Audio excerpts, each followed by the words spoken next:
sugar industry is important to all Fijians because governments have limited resources. So support to one means that others may miss out. So you must be very clear and united about what you want.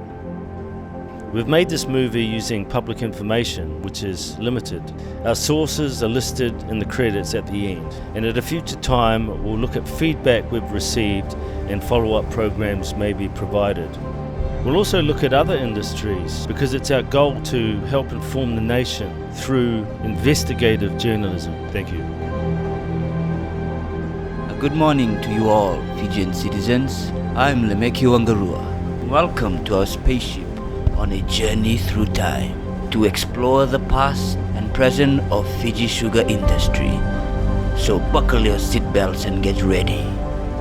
And here we go.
My father told me in India, if a visitor comes home giving one glass milk, that's what I get sovereign.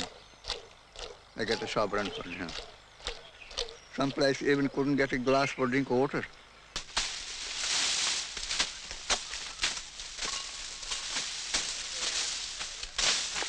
Cane only one thing, sir.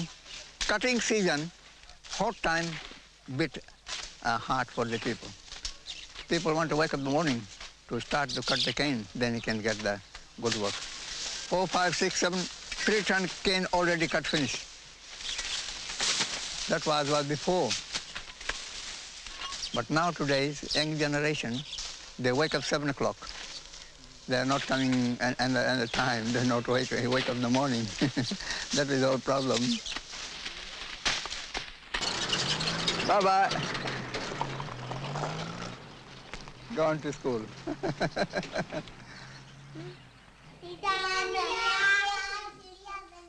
सुरसुरिया है और candles है दिया है और कोई समय हाँ special आए हो लोग 4 रोज से हैं घरे हैं लोग. That's my daughter, elder daughter, old one. This is the big daughter. Hari's sister. Where is she? Is Sacramento. California, Sacramento, USA. They're calling from there. The head of the family, they have a very responsibility for our Indian community. If the Indian community headman is not in the way, I think the our family is ruined. He's going here and there. They could not get it.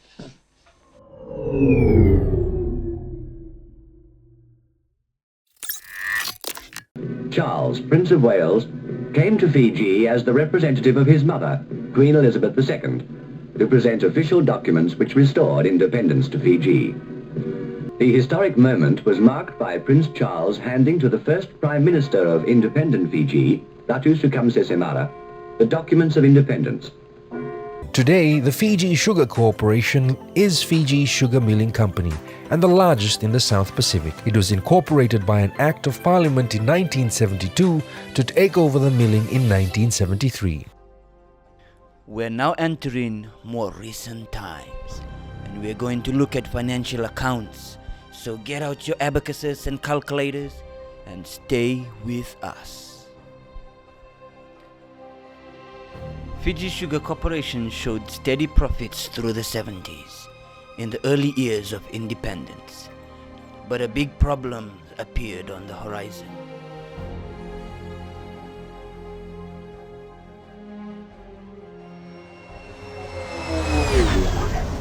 Fiji was being heavily subsidized by Europe. We were receiving well over international market rates for much of our cane, and the subsidy was to be gradually cut. Fiji was expected to stand on its own 2 feet. So that was one reason why the profits started to go into decline. It seemed like 2005 had been a good year, with profits of 51 million, but financial accounts can easily be misread. Fiji government had loaned FSC money and decided later to forgive the debt. So they reclassified the loan as a grant, and then the grant was recognized as income. It wasn't profits. It was essentially a default on a government loan. The Fijian taxpayer paid the dollar.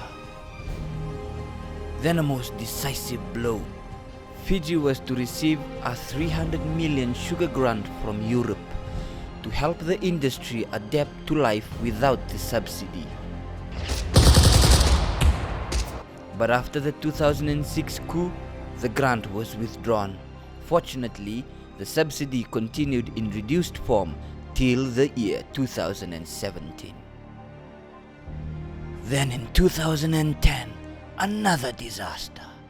A mill upgrade project that went horribly wrong. What went wrong? Apparently nothing went right. And FSC had to write off 175 million worth in assets, and still owes the Exim Bank of India a considerable sum. The loss from the project was estimated to be $300 million, and FSC has been technically insolvent ever since.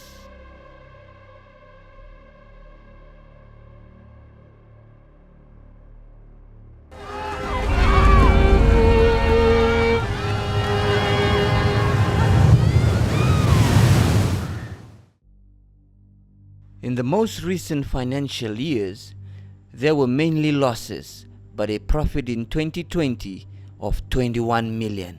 But like I said before, financial statements can be misleading. In this case, the profit was made by selling off FSC property worth 25 million. So being in the green doesn't always signal hope.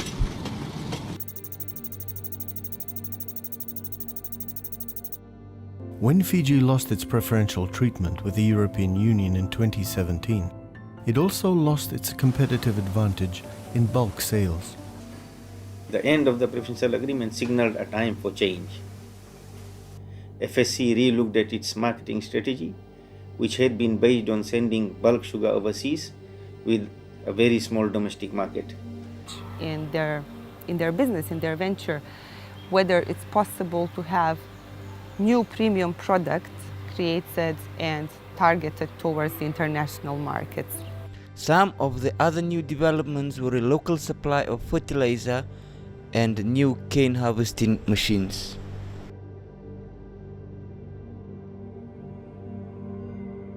Many people had written the industry off, yet all along my government has been determined to keep it alive. And so we made the reforms that were needed, the tough decisions required so that all of you can continue to have jobs in the industry and provide for your families. So ladies and gentlemen, sugarcane has turned the corner, just as our nation has turned the corner.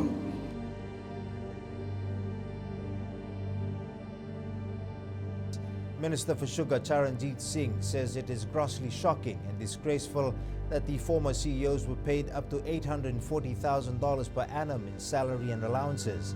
Singh says these executives enjoyed a hefty salary package and other benefits while the industry continued to collapse. At least 5 former senior executives of Fiji Sugar Corporation were paid exorbitant salaries and allowances since 2011. The problem starts from the top of FSC. They were taking hefty salaries. while the farmers were being given a hard time. Singh says the former board must also be made to answer questions on how they allowed the FSC to run irresponsibly with lavish expenditure without transparency and accountability of repeated losses year after year by its management. Okay, here we have a line graph of the output from the industry in tons produced each year. You will see that Fiji produced 479,000 tons in early 2000s, reducing to 230 tons in 2023. The opposite trend has occurred with the price FSC pays cane farmers, rising in 2012 to 2014 and again in 2024 to $102 per ton. The price of Fijian sugar was increased by Fiji's Commerce Commission or FCCC by 64% in January of year 2022, a big step increase intended to assist the sugar industry at the local consumers' expense. It's only fair to acknowledge that the local price of sugar in Fiji was low compared to other countries. Now, let's look at the current situation with government grants, which is essentially taxpayer-funded assistance. After 2 years of reduced grants, the budget was increased to 70 million for years 2024 through to 2025. Let's look at what this includes. 15 million in FSC working capital for years 2024 through to 2025. A 20 million fertilizer subsidy is another big expense to the taxpayer. Now let's take a look at the profit and loss for the two most recent years. In 2024, FSC made a smaller loss of only 4 million, but if you include the 70 million grant as a cost, we have a $74 million loss in 2024. FSC's biggest expenditure in 2024 are staff costs at 11% of sales revenue and purchasing from farmers, a whopping 69% of FSC revenue. The government grants comes to 30%. That's 109% of revenue for only 3 items. Can FSC afford to pay the farmers $102 per ton in its current state? This brings us to another crucial matter, the government guarantees on FSC loans. A company is technically insolvent when the value of its assets is less than the value of its liability obligations. FSC became technically insolvent in 2010, largely due to the field upgrade project we discussed earlier. In 2024, its book value dropped to negative 404 million. That's 404 million in the red. It needs to be clear that FSC can only continue to borrow if government guarantees the loans. The total government guarantees in 2024 was 293 million.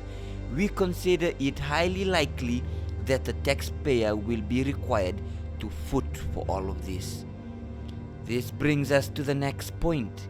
It seems strange that FSC's finance cost decreased from 18 million to 7 million in 2024, when total liabilities went up to 560 million. A simple calculation shows the total finance cost in 2024 is only 1.2% of total liabilities. This seems very low. This suggests that lenders are taking a hit as well. For example, can you borrow money at a 1.2% interest rate?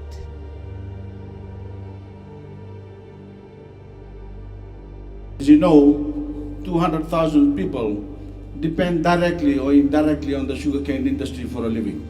It is our country's second largest income earner, and the hard work you all do benefits every Fijian.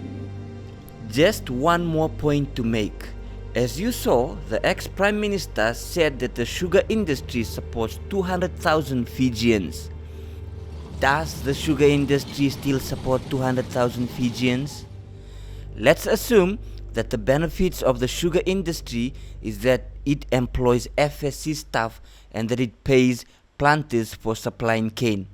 That comes to $189 million a year. Divide that into 200,000 Fijians, you get $945 for each of that 200,000. This is not enough to support 200,000 Fijians. It might be time to update the calculation and to show Fijians how it's calculated. So that brings us to the end of our film about the Fiji sugar industry. We hope you'll take away a few things. It is you, the taxpayer, who is footing all these bills: grants, government guarantees, and the cost of sustained FSC losses. A big question: are there any new mill upgrades planned? Can we increase our volumes back up to historical highs without expensive upgrades? How much will the upgrade cost? How much more support does FSC need? Another big question: does Fiji still have the labor force to be internationally competitive? Many Fijians prefer to work offshore these days, especially in Australia. It would be great if you, the public, started taking a more active interest in Fiji's economy. And it would be great to see more transparency around the plans to revitalize the sugar industry. Well, that's it for us. Thanks so much for watching. And of course, we'd appreciate your feedback, likes, dislikes, and subscribes. Until the next time, Mode Fiji.